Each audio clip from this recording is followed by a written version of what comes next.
Hi friends, good morning. எல்லோரும் எப்படி இருக்கீங்க? இன்றைக்கி எங்கள் அத்தை சிம்பிளாக லெமன் சாதம், தேங்காய் சாதம், தயிர் சாதம், அப்புறம் தொட்டுக்கிறதுக்கு வடம். இது சீனாவரிக்காய் வடம். சீனாவரிக்காய் வடம் மீன்ஸ் கொத்தவரங்காய் வடம்.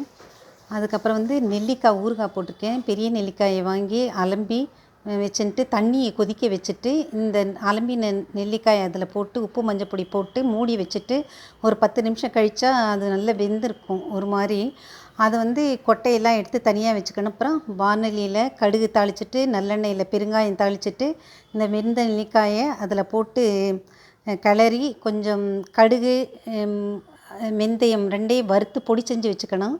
அந்த பொடியும் இதில் போட்டு கொஞ்சம் உப்பு போட்டு சாப்பிட்டா காரப்பொடியும் போட்டு சாப்பிட்டா நல்லாயிருக்கும். இதான் எங்கள் அத்தை மெனு. Thank you friends.